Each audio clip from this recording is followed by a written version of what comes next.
Finalmente, dijimos que el diagnóstico era clínico, básicamente endoscópico. Y acá el gran estudio, o el estudio imprescindible, es la endoscopía digestiva alta o fibroesófago gastrodenoscopía.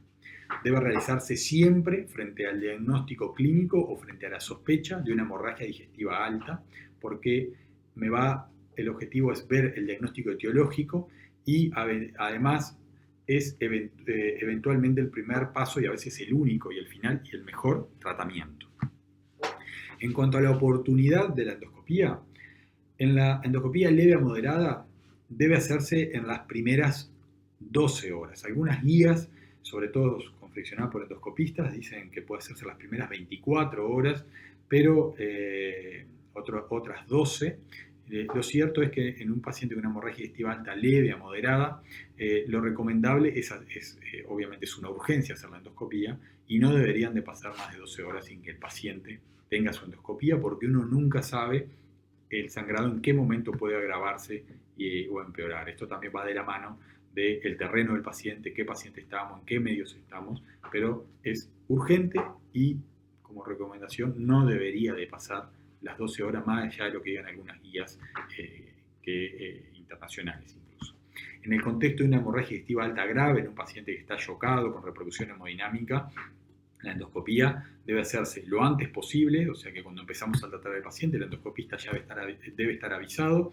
Si no está en el hospital, debe venir, debe estar viniendo mientras vamos tratando y reponiendo al paciente. Y la endoscopía se hará una vez que nosotros empecemos el tratamiento, que vamos a ver a continuación, y el paciente logre una estabilidad hemodinámica al menos transitoria. Pero es fundamental poder hacer esta endoscopía y debe ser todo dinámico. Se trata al paciente y se hace la endoscopía lo antes posible con el requisito que ya dije.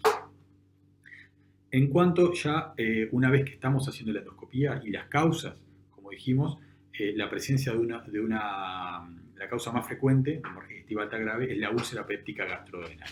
La endoscopía, ¿qué me va a aportar? La topografía, dónde se encuentra, si es gástrica, si está a nivel de la curvatura menor, en qué sector, si está a nivel duodenal, tratará de ver en qué cara posterior, cara anterior, el tamaño de la úlcera. Aquellas lesiones de más de 2 centímetros son generalmente de peor pronóstico. La característica de la úlcera, me va a ver que sea una característica francamente péptica, porque también el cáncer gástrico puede presentarse mediante ulceraciones que tienen otras características, con bordes más amputados, úlceras más anfractuosas, a veces en el contexto de lesiones ya vegetantes. Y además, al determinar que lo que presenta es una úlcera de características pépticas, utilizamos, y es universalmente utilizada, la clasificación de Forres. ¿Qué utilidad tiene? Es el recuadro que se ve abajo y me clasifica básicamente el sangrado por úlcera péptica en activa, al momento de la endoscopía, reciente o sin evidencia de sangrado. A su vez, la activa la subclasifica, puede ser un sangrado a chorro, como el que se ve en un jet de sangrado, como el que se ve en la foto, o un sangrado en napa o un babeo de la úlcera.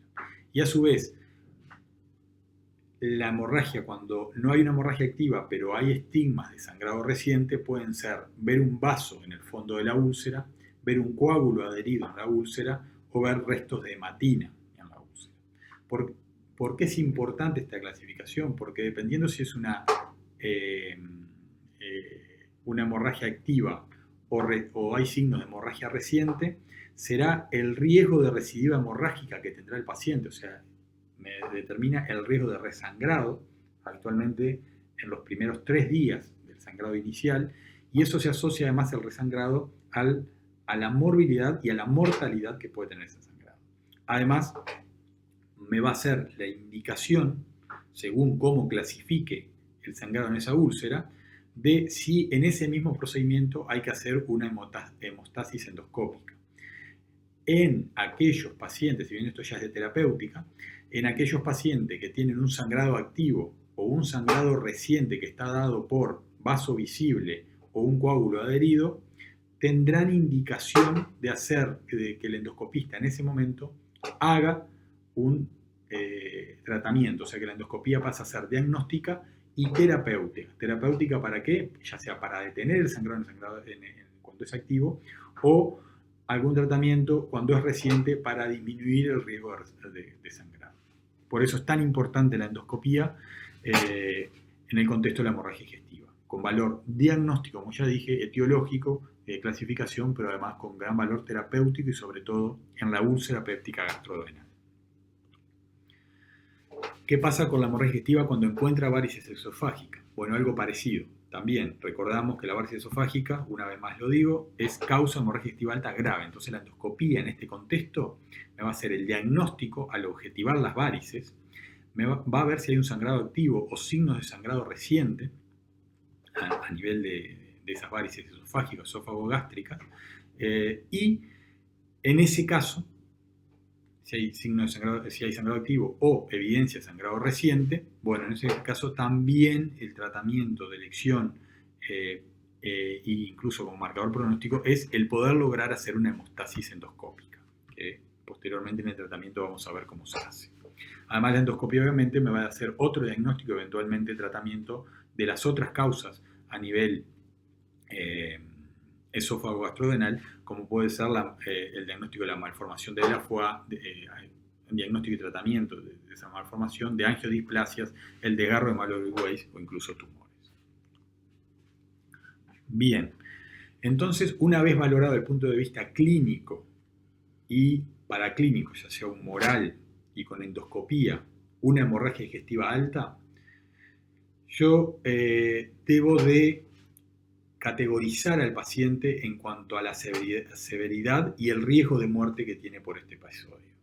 ¿De qué depende la severidad entonces, una vez que tengo todos estos elementos que va a tener y el riesgo de muerte que va a tener un episodio de hemorragia digestiva? De la magnitud o velocidad del sangrado por un lado y de la tolerancia según sobre todo el terreno cardiovascular que tenga el paciente a ese sangrado.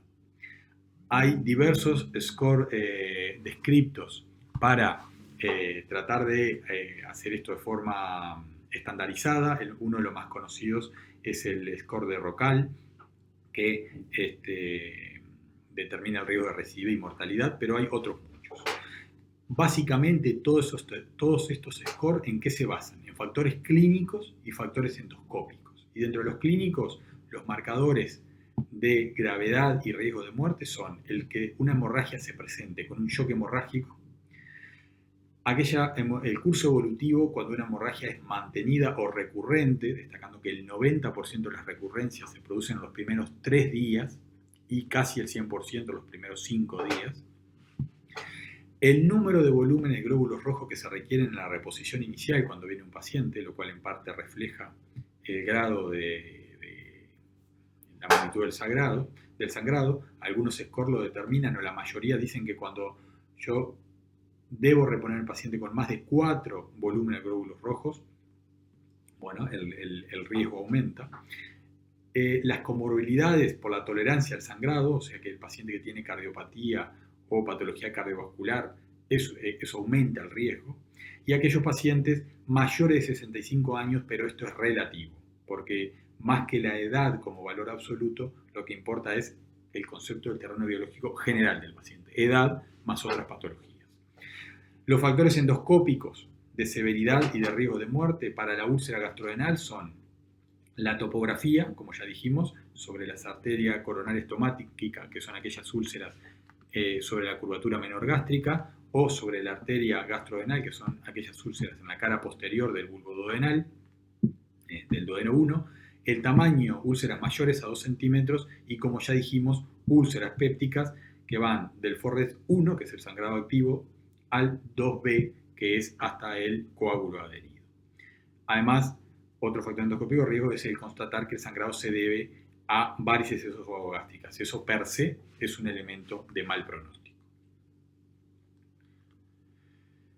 Bien, pasando ya al manejo o al tratamiento de la hemorragia digestiva, yo me debo hacer la idea porque, me debo parar una vez hecho toda esta valoración y debo diferenciar si estoy frente a una hemorragia digestiva alta leve o moderada, o si por el contrario estoy frente a una hemorragia digestiva alta grave.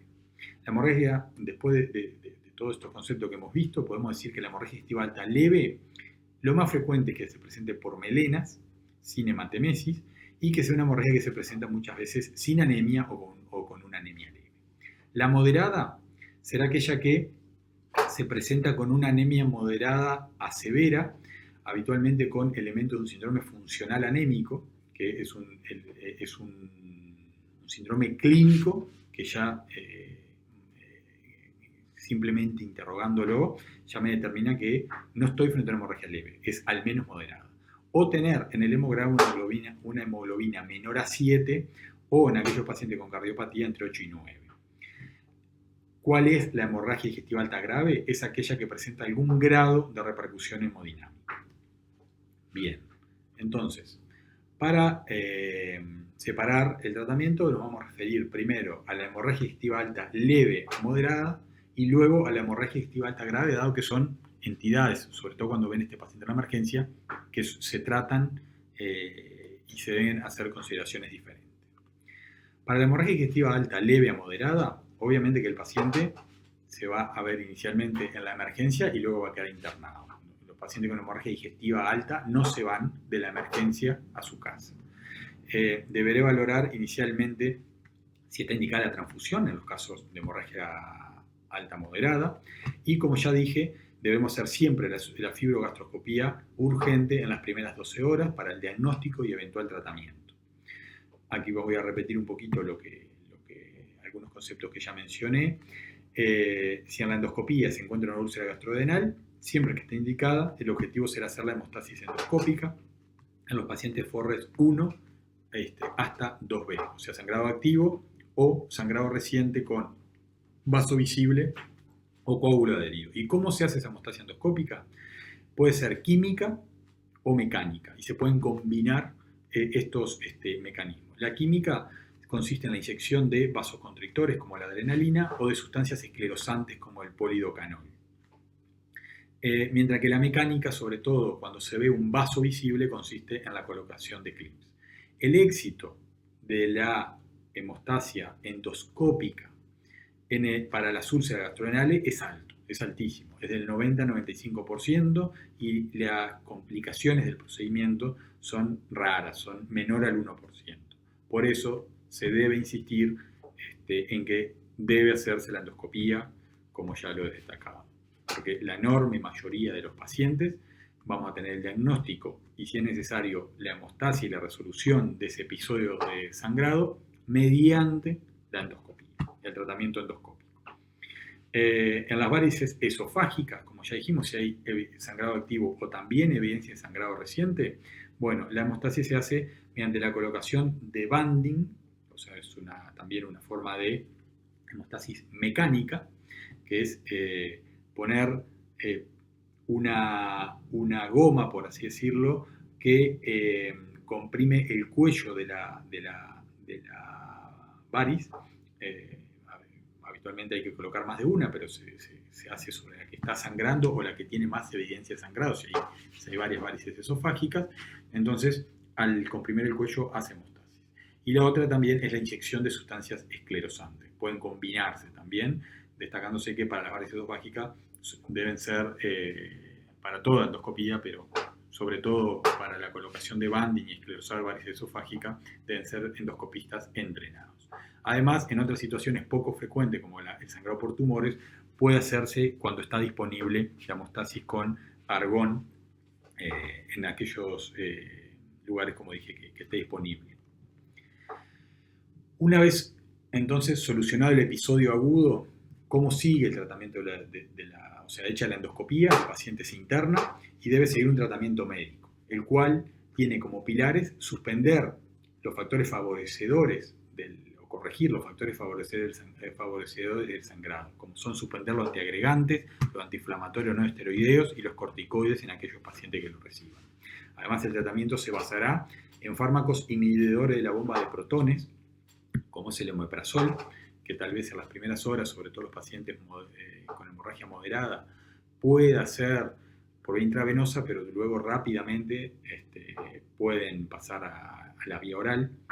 Se deben corregir otros factores de riesgo y comorbilidades, y el control será clínico hematrimétrico, o sea que vamos a ver al paciente si se le fue el síndrome funcional anémico, si lo tenía, que no tenga taquicardia de reposo, va a hacer la evaluación clínica de piel y mucosas, ocultarlo y ver si el paciente cómo moviliza materias. Recordando que las melenas, una vez que el sangrado está detenido, pueden mantenerse hasta 2 o 3 deposiciones luego que el sangrado está detenido. O sea que si un paciente moviliza una vez por día el intestino, una vez que el sangrado está detenido, puede aún presentar melenas hasta 2 días después en promedio. Ese concepto debe de tenerse presente porque si el paciente está bien, la hemoglobina, el control hematométrico lo vamos a hacer con la hemoglobina, y si la hemoglobina se mantiene estable, el hecho de que presente melenas en los días sucesivos en la internación, en el control, hasta 2 o 3 deposiciones, es normal que las presente. ¿Cuándo le vamos a dar el alta al paciente? El alta se dará cuando estoy seguro que el sangrado está detenido, o sea, sin melenas y con la hemoglobina estable varios días. Y obviamente tolerando dieta y deambulando. El tratamiento sigue de forma ambulatoria, debe hacerse siempre un seguimiento. El paciente debe de cumplir una dieta sin irritantes gástricos, o sea, no debe ser una comida alta en grasa, no debe tomar alcohol, café. En nuestro país, además, es recomendable que no tomen mate. Y debe ser una dieta con estas condiciones. Eso es un pilar fundamental, bajar la agresión y la chance de hiperacidez a nivel gástrico. Además, para la úlcera gastrodenal, que como ya dijimos es una causa de las más frecuentes, el tratamiento con inhibidores de la bomba de protones debe mantenerse por vía oral. Es un tratamiento prolongado, es un tratamiento que para la úlcera duodenal se recomiendan hacerlo por 6 a 8 semanas y ahí hacer un control endoscópico. Mientras que para la úlcera gástrica demora más, debe ser de 8 a 12 semanas y allí hacer un control endoscópico. La úlcera en esos plazos, tanto la duodenal como la gástrica, debe estar cicatrizada para saber que el paciente está curado de este episodio. Además de los inhibidores de la bomba de protones, debemos hacer el tratamiento de Helicobacter pylori. Si fue biopsiado y me lo confirmó la endoscopía que tenía Helicobacter pylori, debe hacerse siempre. Y si no fue biopsiado y el paciente presenta una úlcera duodenal, hay quienes lo realizan sistemática porque recordemos que la asociación entre úlcera duodenal y Helicobacter pylori era del 95% y es lo que hacemos en nuestro caso y en nuestro servicio. El tratamiento se hace es un tratamiento antibiótico con amoxicilina y claritromicina vía oral por 5 a 7 días. ¿Por qué es importante hacer el tratamiento de Helicobacter pylori? Porque se ha demostrado que erradicar el Helicobacter pylori disminuye el riesgo de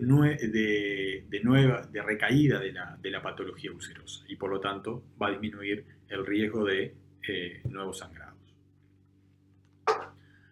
Pasando ahora a la hemorragia digestiva alta grave, al tratamiento de la hemorragia digestiva alta grave. Esta es otra situación. Como ya dijimos, son pacientes que se presentan con repercusión hemodinámica. Entonces este paciente se maneja en la emergencia inicialmente, habitualmente en el área de reanimación y luego muchas veces es frecuente que en la evolución dinámica de este paciente tengan que ingresar una vez hecho el tratamiento inicial para control en cuidado intermedio CTI. Pero el área donde en la emergencia se tratan estos pacientes debe ser en el área de reanimación. Obviamente que es obligatoria una monitorización de los parámetros electrocardiográficos, presión arterial, saturación de oxígeno, además de una evaluación clínica, según ya lo dijimos, destacando que estos pacientes son dinámicos, debemos ir haciendo la evaluación clínica a la vez que vamos iniciando las medidas iniciales de tratamiento médico que estamos enunciando en este momento. Estos pacientes con un sangrado son todos pacientes conceptualmente hipoxémicos, o sea que se le debe poner aporte de oxígeno con cánula nasal o máscara de flujo. Rápidamente, el primer objetivo es conseguir 2 gruesas vías venosas periféricas en ambos miembros superiores, donde en un primer momento vamos a obtener sangre, como ya dijimos, para clasificación sanguínea y hemogramas, y además es lo que nos va a permitir iniciar la reposición intravenosa de volumen, o sea, con sueros, que ahora nos vamos a detener un poco en eso, y de hemoderivados. que eso es lo que necesita el paciente. Lo que necesita el paciente grave por hemorragia es tratar su repercusión hemodinámica. Por eso, nuestro objetivo inicial es obtener estas vías venosas periféricas, obtener la clasificación sanguínea, el hemograma si es posible, y comenzar la reposición, el tratamiento de la repercusión hemodinámica.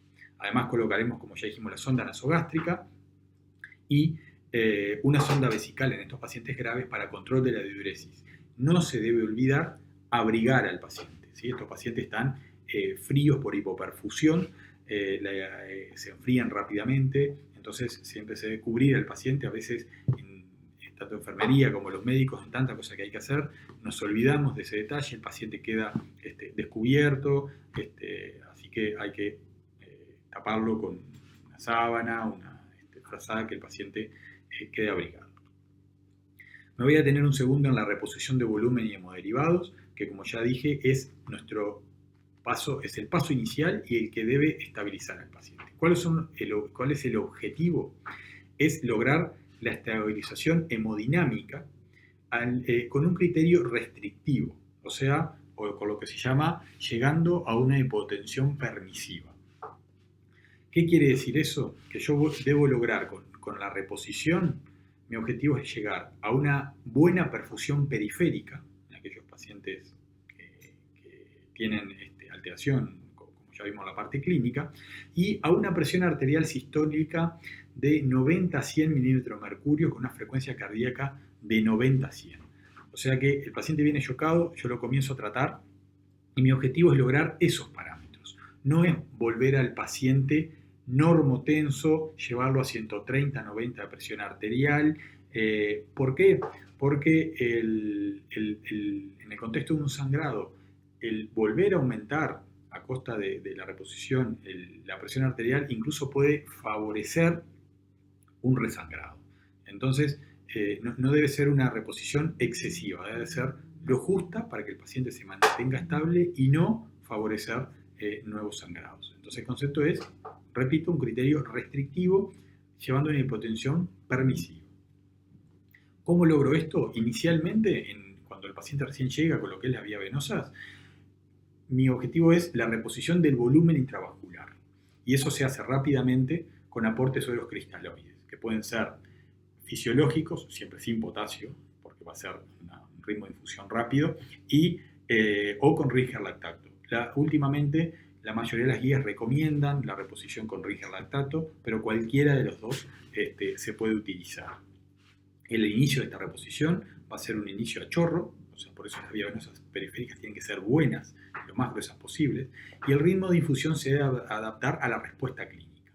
En los jóvenes, en los pacientes jóvenes, sanos, que no tienen limitantes de reposición, que no son cardiópatas y que no tienen patología renal y demás, esta reposición a chorro puede ser hasta 2 litros sin detenerse, o sea, cuelgo en cada vía, de cada lado, en cada nivel superior, un suero de litro y pasan a chorro. Si antes de que eso se agote, el paciente logra los criterios de estabilización hemodinámica que ya dije, se queda mejor perfundido, la presión arterial se estabiliza, bueno, se disminuye el ritmo de infusión.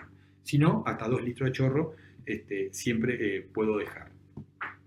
Incluso si no responden a ese volumen, es un factor, como vamos a ver, de mal pronóstico y que tiene incluso implicancias para cómo va a seguir el tratamiento. En aquellos pacientes que tienen limitantes de reposición, que quiere decir aquellos pacientes que, estos pacientes, está claro que siempre se deben reponer porque los que lo matan agudo es el shock, pero que son cardiópatas importantes, la reposición también se inicia con un alto aporte a chorro, pero debo tener el concepto de cargas de volumen, o sea, debo quedarme al lado del paciente, no me debo ir, debo hacer una primera carga a chorro a través de 300, 400 centímetros cúbicos o mililitros, ver la respuesta clínica, tal vez necesite otra carga, pero tal vez sea solo más de 200, 300, y es dinámico. Una vez que alcanzo los parámetros, lo mismo que ya dije, debo ir adaptando el ritmo de infusión, pero en estos pacientes debo hacer una reposición ajustada a compensar el paciente, pero no que esa reposición no sea excesiva como para descompensar una patología cardiovascular.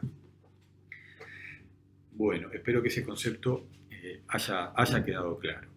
Una vez como cuando se pusieron las vías venosas periféricas, se hizo la clasificación sanguínea, ni bien esté disponible el hemoterapeuta traiga los volúmenes de glóbulos rojos, debo comenzar lo antes posible, lo más precozmente posible, la reposición con hemoderivados. Incluso en pacientes que están exsanguinados prácticamente, o sea que están muy graves, que tienen un shock que no responde inicialmente, o pacientes que ya tienen, por la magnitud, muchas veces se reaniman un poco, pero van a tener que ir, como vemos después, a bloque quirúrgico, puede no esperarse la clasificación sanguínea, que demora algunos minutos, y comenzarse una reposición con sangre universal, digamos, o sea que pueda recibir cualquier paciente, eso está disponible, y luego que esté la clasificación hecha, se pasa a dar la de su grupo. Esto, repito, en los casos más extremos. La reposición con glóbulos rojos, debemos saber que es la reposición ideal para cualquier sangrado. ¿Por qué? Porque el paciente está perdiendo glóbulos rojos, yo se los aporto, esto aumenta el transporte y el aporte de oxígeno a nivel tisular, trata de corregir la hipoxemia.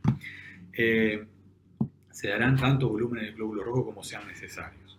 El plasma, la transfusión o el aporte de plasma fresco dependerá de si hay un NR elevado en algunos pacientes, y en aquellos pacientes que requieren una reposición masiva deberán de recibir una pauta clásica, es que cada 3 a 4 volúmenes de glóbulos rojos deben recibir al menos un volumen de plasma. Lo mismo vale para las plaquetas. Si el paciente tiene una plaquetopenia, sobre todo un recuento menor a 50.000, o aquellos que requieren una reposición de glóbulos rojos masiva, cada 3 y de plasma, cada 3 a 4 volúmenes de plasma se aporta a uno de plaquetas. Últimamente, en los últimos años, si es posible, en el centro donde se está realizando donde estamos asistiendo al paciente, si el servicio de hemoterapia lo tiene disponible, se cita que los mejores resultados en cuanto a la reposición sería con una reposición 1-1-1, o sea, por cada volumen de glóbulos rojos, un volumen de plasma y uno de plaquetas, pero eso no siempre en todos los centros es fácilmente realizable. Obviamente que la endoscopía, como ya le dije, lo voy a volver a repetir, en los casos de hemorragia digestiva alta grave se hace lo antes posible y una vez estabilizado el paciente, al menos aunque sea una estabilización parcial. ¿Por qué? Porque la mejor chance del paciente es hacer el diagnóstico y que la endoscopía haga la hemostasis endoscópica. Eso cambia el pronóstico.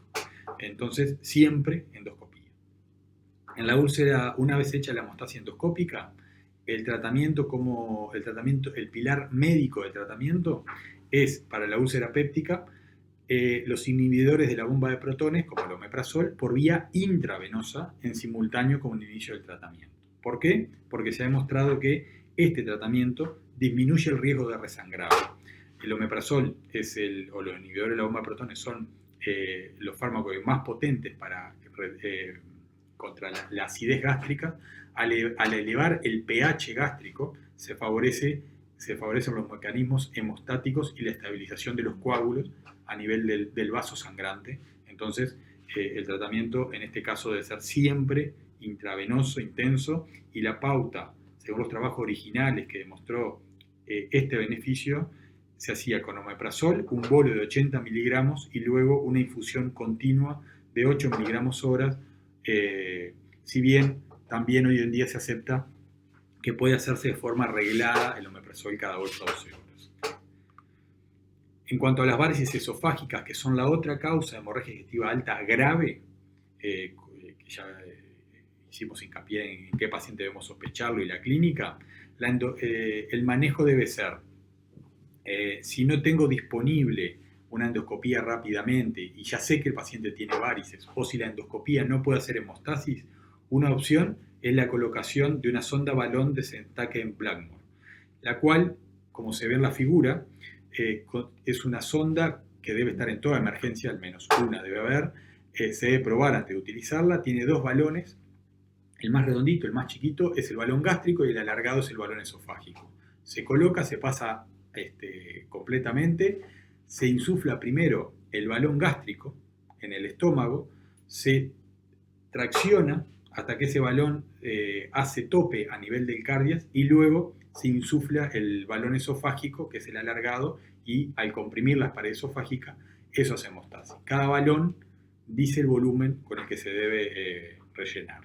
Esta sonda balón es una maniobra, repito, hoy en día, si no tengo endoscopía disponible, la endoscopía no pudo detener el sangrado, es una maniobra de salvataje y no debe de dejarse colocado más de 24 horas porque la distensión del esófago, que es lo que logra la hemostasis, puede llevar también a la necrosis de la pared.